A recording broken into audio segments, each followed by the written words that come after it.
Welcome to the Global Investor Podcast, a show that focuses on helping foreign investors enter the lucrative U.S. real estate market. Host Charles Carillo combines decades of real estate investing experience with a professional background in international banking to interview experts in all areas of U.S. real estate investing. Now, here's your host, Charles Carillo. Welcome to another episode of the Global Investors Podcast. I'm your host, Charles Carillo. Today we have Mandy McAllister. Mandy is a full-time multifamily real estate investor with a portfolio comprised of 205 units in mainly college towns and urban centers. Previously, she was in medical device sales and now focuses on repositioning underperforming assets to increase cash flow and value. So thank you so much for being on the show, Mandy. Could not be more excited to be here, Charles. Thank you. Yeah, no, it's great to have you on. And tell us a little bit about your story, both personally and professionally, because now you're full-time in real estate. And let us know about your little journey before choosing to invest in real estate. Yeah, so actually this is retirement week. This is, it's particularly cool because it's like one drawn out celebration and excited to get to talk about it. So I originally was interested in real estate investing when I was 19 years old in 1999, standing on the porch of a friend's house in our college town. And she explained that her dad bought the house and she was renting the rooms out to our friends. And I'm like, you get to keep that money? That's the best idea I've ever heard in my whole life. So the seed was planted of must be real estate investor in 1999. But then I followed all the rules that you're supposed to do. And I went, and got a master's degree and I moved to an urban city in Chicago and, no, you need to buy your own house first. So I bought the $400,000 condo like you're supposed to do before buying anything for investment. And then that plus some analysis paralysis put me in a spot that I didn't end up buying anything for express purpose of investment until 2016. So that was a fourplex. And then, it all I got bit by that bug that, oh my gosh, I didn't die after buying this fourplex. And not only that, I have $1,000 cash flow that I don't work for coming in for me. Yeah. If you can rinse and repeat that a few times, 5 years later, look at us. We're, real estate only now. Nice. Did you, on that first one, was that like an FHA mortgage? Did you, or you did? No, okay. I did I like to do stuff the hard way, I guess. If I could do it all over, I would talk to 19-year-old Mandy and say, the minute that you are out of school, go buy a fourplex somewhere and house hack that. Yeah. Buy on an FHA loan. That's the advice I give, younger friends and, their siblings and kids, But I put 25% down on an investment in a college town, which I felt like kids are going to keep going to school. And honestly, I still think that to this. Yeah, for sure. It's interesting you said about your friend when you were 19 figuring that out. I remember I was talking to someone in college and why do you want to be? I'm like, why do you want to be a real estate investor? I'm like, you rent an apartment. How often have you seen the owner there? And they're like, I never see him. I'm like, exactly. So it's and they're like, oh yeah, that makes perfect sense. But it's a very interesting. It's a great business model. But house hacking, that's how I started, and with the 3 family. But it's definitely. Do you still own that 4 unit? I do. Nice. It's I probably only hang on it for nostalgia purposes because it's a little fourplex. It's the only thing I still own in Illinois. I'm actively selling everything else because I don't love how we manage our state. Yeah. And I'm in markets that are more landlord friendly, but for some reason I hang on to that. So tell us about your first couple real estate investments. This 4 family, how did you how did you find it? How did you choose the market? What mistakes did you make on your first deal there? I made a lot of mistakes, and a lot of them really were kind of happy mistakes because I put a lot of kind of thought from the kids' perspective, my avatar of my perfect renter. I really, I have business degrees, whatever. So that's just kind of how my brain was, went at this problem. So the fourplex, I realized that, kids aren't going to stop going to school. So I want a state school.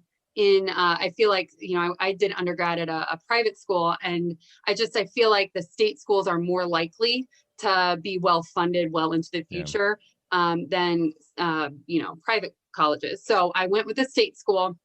I thought, okay, 2-hour drive from where I'm living, that kind of means, one of these 4 schools. And it turns out one of them was tearing down 2 dorms that same year I wanted to acquire something.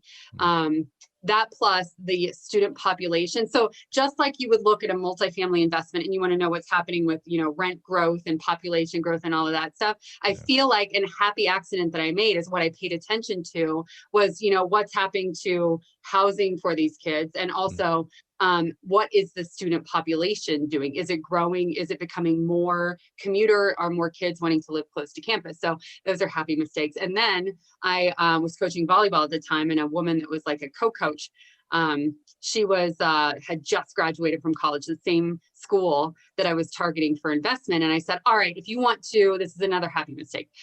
If you wanted to rent an apartment 2 years ago when you were at Illinois State, where do you go? And she said, oh, you call one of these two property managers. So I interviewed both of them. And another happy mistake, didn't realize that in most states, you have to have a real estate license in order to manage property.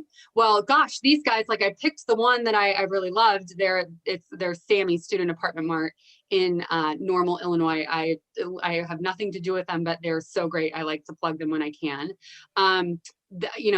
They set me up. They were incented to help me find something that fit my criteria. And, they got the commission when I bought it too, because they were running the searches and serving as my buyer's agent. So a lot of happy mistakes that put me in a situation that I leveraged their knowledge of the area. I leveraged I bought an unfurnished rental and turned it into a furnished rental. So I leveraged their bulk buying of, couches and end tables and stuff. So, partnering with that was really huge early on. How close is that property to the actual university? And that's the thing too. So it's just under a mile. So you could walk it in 10 or 15 minutes. So I kind of you develop theories as you go on, right? We talk a lot about A, B, C, D classifications for, is it a brand new construction or is it in the hood?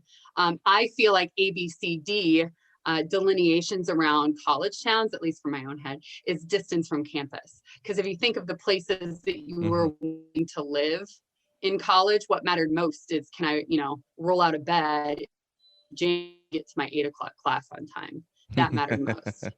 Yeah, no, I hated parking when I lived off in one place, driving and trying to park. Going in class, it was terrible. It had to be, and I was like, I got to move to something that's walkable to school, and it makes a huge difference.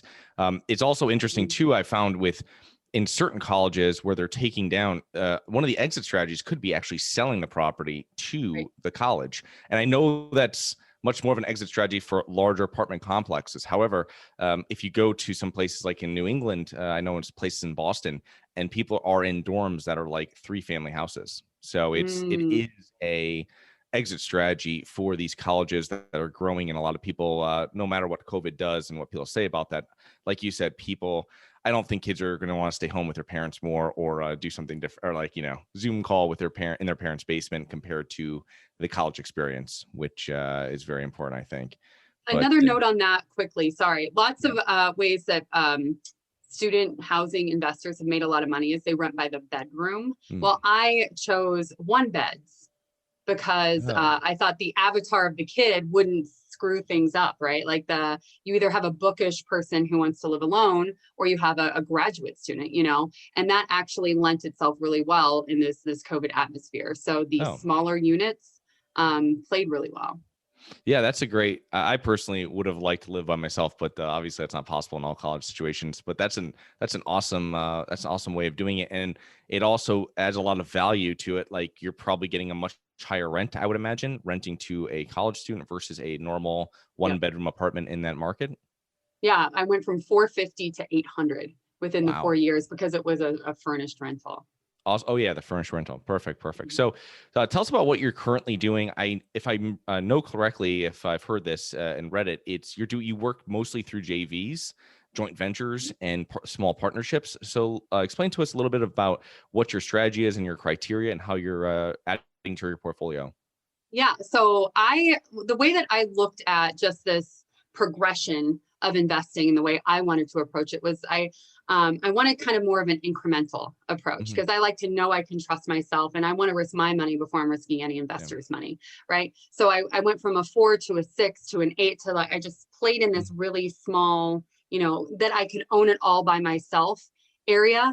of small multis, but then that ended up making it so that I had this dependable floor of cash flow. And as soon as I reached this point that all of my bills were covered by my stuff, then I could, really swing for the fences. And that's kind of where I'm at now. Subsequent to that, I've taken on a couple of joint venture partners in the kind of 50 unit space.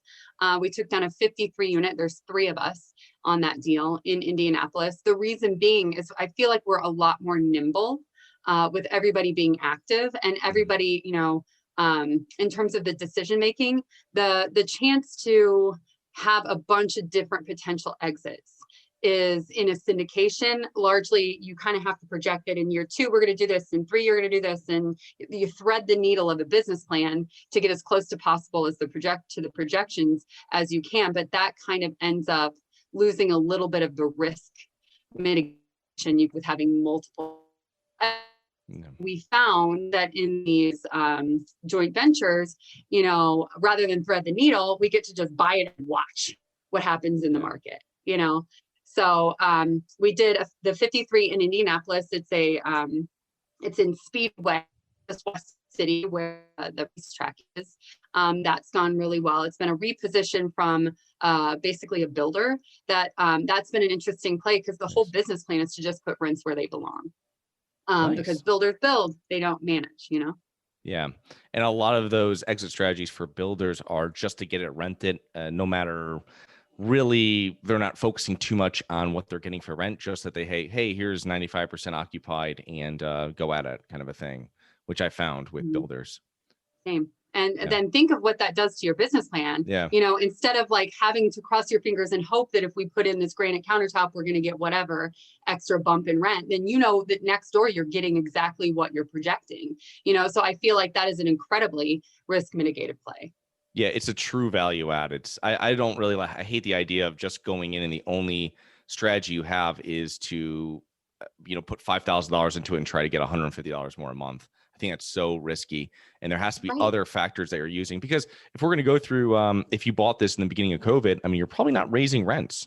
So it's like you might be getting them up to close to what your next door neighbor or your competitors are doing in that close neighborhood, but you're not going to be, hey, we're kicking out all these people and putting in 5,000 a unit where we have no idea what's going to happen with the market. Absolutely. Yeah. Well, and you're kind of crossing your fingers anyway. And with the incredible fluctuations in building materials lately, that 5,000, it might be 7,500, no problem. That completely changes your projections. So when you're putting together these partnership and group teams, how did you find your partners, and how did you make sure that you had alignment of interest in that partnership? Well, that all kind of started when I ship gone wrong.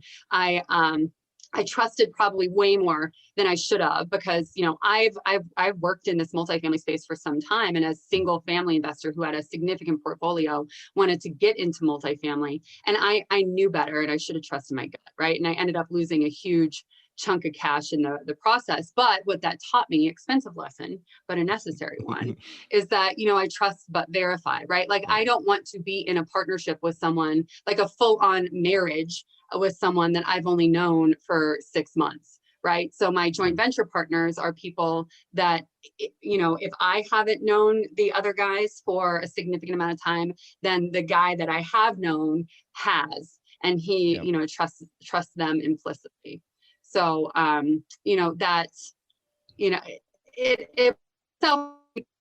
found that I need a little bit more time to feel comfortable. And I do a background check on every single mate that I take on. And if it leads to a really awkward conversation about, hey, bro, why were you going 20 miles over the speed limit and you got this, thing on your record about it, at least then I have the opportunity to figure out how we interact when hard conversations have to happen. So a lot of good comes from that. Yeah, and it's very interesting when you're asking those questions, how people react to them, or also how forthcoming people are when you're starting this process, and that kind of leads a lot to who you're in business with, because these are, I imagine you're not just keeping these for 2 or 3 years. You're going to be in probably a decade at least with all the different properties at one stage or another. So what is your role? Exactly. With this buy and watch. Oh no, go on. Sorry, finish it up. I've, no, with the buy and watch kind of strategy that we've got, it is longer term. It is, 10, 15 years horizon. Yeah. So what is your role on your team when you're working with these, with your JV groups? Are you sourcing the deals? Everybody's obviously bringing money in. There's no raising of money per se. And are you handling a little bit of underwriting and asset management, or is it mixed between everybody? So we kind of, we're very careful to make sure that we're dividing things up so that everybody has an active role. In the two most recent joint venture deals, I compare our projections to our actuals at the end of every month. I am on asset management. So I actually this morning had a call on our 53 unit to talk through some things that we saw on the water bill back and things like that, kind of helping manage the manager. And, a lot of due diligence stuff early on, walking the properties, making sure that we have the right plan in place early on. So we split it up. There's a lot of linking arms in a lot of things. How are you doing with management on a 50 unit property? Are you you're relying on your property manager for a lot of that handyman and leasing type activities? Or do you have assets close to each other where you might have someone that's actually maybe full time between them? Great question. So we started with the 53 and we're very reliant on the property manager. But again, we've had members of our team have had decades long relationships with these folks. So there is a significant level of trust. Also, because it is just a middle-sized and we can't really, it won't pay for its full-time own management. We love that they have our assets in that same area. So we're a pretty strong B plus asset. They have B-ish asset not far away. So it's not competition, but they know what they're doing and who to put where. Nice. Our goal though is to move towards, I'm sorry. Our goal is to move towards being able to afford our own. I know, I'm sorry. Our goal is to be able to afford the full manager in growing that portfolio. Nice. I've spoken to other owners before of this size properties like 40s and 50s, and we have a 60 unit where we actually have a full-time leasing person, full-time manager, which kind of is a little bit too much, but we have another property near it that we actually share it with. But initially for the first year or so, it was like, oh, wow, okay, this is like a little bit more than we want to be paying for payroll. But when I was speaking to someone else, they had a deal with their property manager where they actually had a handyman from the property manager that was deal with their property 2 days a week, however that kind of sliced up. And I was like, oh, that's a pretty good thing. So you're paying like 6%, but you are getting someone on site 2 days a week, whatever it is, you know what I mean? Like a Tuesday and Friday or whatever it is, where they can take care of different, because a lot of items when they come in that need to be repaired or fixed aren't immediate, right? There's some that definitely are, but there's a lot of stuff that's not, that can be pushed back a day or two. So do you have some sort of setup like that with your property managers? Yep. Tuesdays and Thursdays, the kind of property manager sits in our office and kind of directs the non-urgent stuff, just like you were saying. So exactly the same play. So when you're looking at properties, how are you stress testing your acquisitions? Ooh, I love this question. So and I actually have been doing a lot of coaching lately too. And the way that I look at numbers, I call it like full approach, right? Like I look at what is really likely to happen, and then I look at best case scenario and I look at worst case scenario, right? And if I manage towards the best case scenario, if I'm talking with a potential partner, or if we're going to do a syndication, a passive investor, we talk about the really likely to happen. And then in terms of the worst case scenario, what matters most to me is the economic vacancy break even point. Like how vacant can we be? How many people can we have not rent and still not money? Like that's what really makes me feel warm and fuzzy when I know that up to like 30 or 40% of our people can not be paying, and we still will stay afloat in that asset. So the 53 unit we took down like right at the beginning of COVID, and we ended up that stress test, it showed that we could be 42% economically vacant, Wow. largely because of the type of loan we had. But like, I was so nervous. This was the biggest thing I'd ever been at the helm of. And then I realized like the people losing their jobs were service industry people, and the people who kept their jobs were like computer programmers and sales reps and nurses, right? So the essential type workers. So I took the applications from the previous owner or the previous management company, because you have to write what you do for a living on your application. And I said, all right, at-risk job, not at-risk job, right? And we had 8 at-risk jobs in our tenants. So that gave us a ton of comfort that only 8% we thought really ran the risk of losing their jobs, but we could be 43%, 42% economically vacant and still pay our bills. So I love that type of stress test. That's awesome. That's quite the stress test, because usually people are coming in like in the high 20s, mid 20s, around 20, and you're literally double that. So that's a pretty safe fast. I like how you did that additional lease audit, because usually you're just looking to make sure there's not too many people in one industry. And now you're doing it to make sure that non-essential jobs were only risking 20% of your, not less than it, 20% or so, 18% of your building. So that's fantastic. I haven't heard anybody do that when they're buying through COVID, but it's definitely a very important thing to do. Can you, one thing you talked about that can you explain what economic vacancy is versus vacancy if people don't understand? For sure. Yeah. So normally if you're looking at an offering memorandum or something, you might see vacancy. Lots of times they mean vacancy like that's physical vacancy, physically how many bodies are in these apartments proportionally. Economic vacancy is, whether or not there's a body there, is that body paying rent. So a physical occupancy and an economic vacancy could be a different number. Usually they're about the same, because just about you would move towards evicting people who aren't paying. But what's interesting to us is, are the people paying that we've got in there? Nice. Okay, I appreciate that. So I mean, we're both have taken down assets in this mid 50s range. And I really think that with these 20 to 60 unit properties, you can really truly find deals, because I think it's a more imperfect market compared with 100+ unit properties.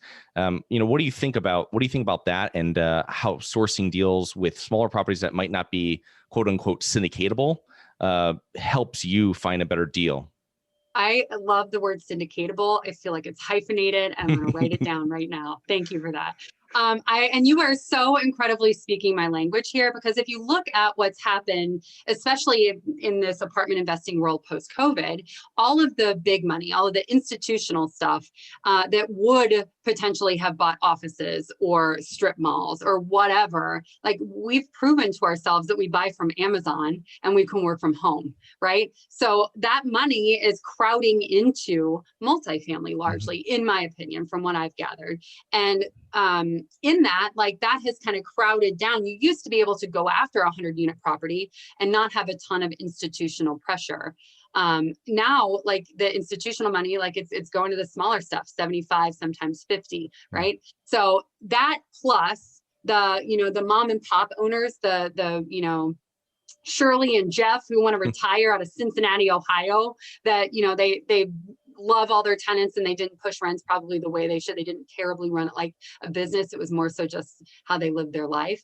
Those mom and pop owners, they don't exist largely in the 50 to 100 unit atmosphere anymore. So in my opinion, you are dead on. The places that you can, apply some business principles to and really achieve a true value add, it's the 20 to 50 unit space. And that's why I love this joint venture model. And I'm developing like this bench of other people who, are very interested in being active in one way or another, and kind of leveraging the expertise of the markets in the Midwest that my business partners and I have been growing over the years. So, in my opinion too, the smaller ones can get away from you more quickly, because you don't have that full-time manager. So really kind of acquiring in a very similar footprint is super important, and why we continue to try to double down in the Indianapolis and Louisville markets, because they're very close to each other, and that's where we do all our site visits at. So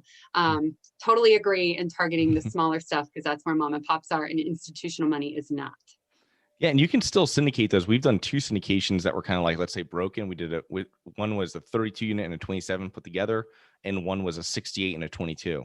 So you can still, if anybody's out there listening, you can still syndicate these smaller properties, but it's going to take a little bit more work because you're kind of putting two together and two loans, and it's more of a hassle. But if you're getting a discount on it, I mean, it's all worth it, and your investors should appreciate that more if you're getting a lower price compared to someone. Because when you sell it, it's not sold as a 68 and 22. It's now, hey, we have 90 or we have 100 or whatever it is. Yep. So it's always a huge plus. What are common mistakes you see other real estate investors make? You know, I believe firmly that this, multifamily play it's all about the numbers, right? Like we're valued on how well we run the business, the net operating income that we are able to achieve.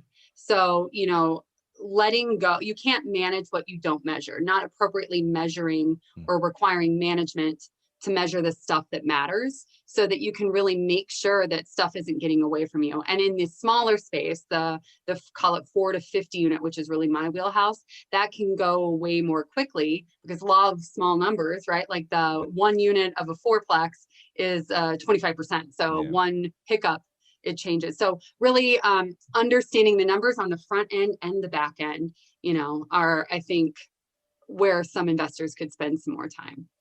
Interesting. And you were full-time in a job when you started, and now you are a full-time real estate investor. What do you think are some of the main factors that have contributed to your success during this whole process? I always kind of would next right step, like I would do the thing that felt like I should be doing it, right? And really involving myself in groups and myself in, doing things that, being around people doing the same stuff that I was doing. Because in my little circle in the suburbs of Chicago, I'm this crazy girl, right? But if I'm, if I'm at a conference or something, or part of masterminds that I'm a part of, oh yeah, well, no, man, that because, it's or whatever it is. So being around people, involving myself around people, doing what I'm doing has been huge. But during COVID, I sold a device that was an elective procedure. And that meant that I had to sit in this chair for 3 months in a way that I never had before. So I realized oh my gosh, it's just a math problem. How much cash flow do I need to see in order to feel comfortable giving my full focus to real estate? And I did that math. I made a little calculator for that because I couldn't find a calculator to help me estimate what it is that I need. I'll give you that link. It's something I give away for free on my website. But knowing exactly where I was shooting for, that really granular thing to figure out, like my North Star to run towards, knowing that I was able to achieve it in 12 months just because I knew where I was running. Nice. So you had an idea, you had a budget for your own personal and your business expenses, then you had an idea. Awesome. Yeah, that's exactly what you have to do if you're planning on going into anything full-time outside of your job. Tell us about you have a platform for women. You wrote a portion of a book. Tell us a little bit more about that.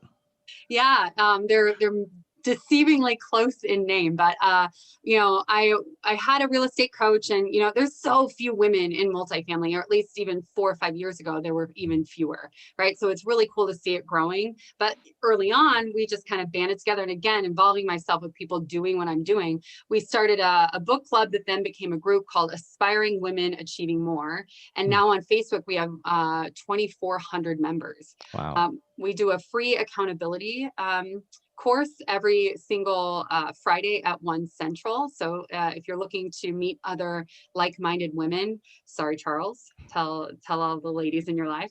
But we get together and we talk about what we're working on, and we kind of mastermind and give each other some advice or some leads on where to go next. And then because of the women's group, a publisher was writing a multi-author book called Aspire: Women Finding Their Purpose. And I had an opportunity to write a chapter in that, sharing my story. It's 99 cents on Kindle, on Amazon, if you want to look. And we hit the #1 bestseller list in 3 countries. So it's so weird to think that by definition, I am a multinational, international best-selling author. But hey, I guess it's not untrue. What countries? We had US, you probably had Canada and It was actually Australia and England. England. We Okay, were cool. very close in Germany. I got a lot of German friends. Interesting. All right. Yeah, no, it's because Canada is, people don't understand, it's like one of the largest international, one of the largest countries outside the US that are buying US real estate. So that's why I was wondering. Oh, that. yes. Yeah. But awesome. So tell us how our listeners can learn more about you and your business, and I'll put all these links into the show notes. Yeah, thank you. So my website, mandymcallister.com, is kind of the catch-all for everything. It talks about the aspiring women achieving more, my investment arm, Good Fortune Capital. It kind of tells you a little bit of all of the stuff I'm up to. Awesome. Okay. So you can find that into the show notes and the YouTube notes. And thank you so much for coming on, Mandy, and looking forward to connecting with you here in the near future at some future event. Can't wait. Hi guys, it's Charles from the Global Investors Podcast. I hope you enjoyed the show. If you're interested in getting involved with real estate but you don't know where to begin, set up a free 30-minute strategy call with me at schedulecharles.com. That's schedulecharles.com. Thank you. Thank you for listening to the Global Investor Podcast. If you like the show, be sure to subscribe on iTunes or Google Play to get new weekly episodes. For more resources and to receive our newsletter, please visit globalinvestorpodcast.com. And don't forget to join us next week for another episode. Nothing in this episode should be considered specific, personal, or professional advice. Any investment opportunities mentioned on this podcast are limited to accredited investors. Any investments will only be made with proper disclosure, subscription documentation, and are subject to all applicable laws. Please consult an appropriate tax, legal, real estate, financial, or business professional for individualized advice. Opinions of guests are their own. Information is not guaranteed. All investment strategies have the potential for profit or loss. The host is operating on behalf of Syndication Superstars, LLC exclusively.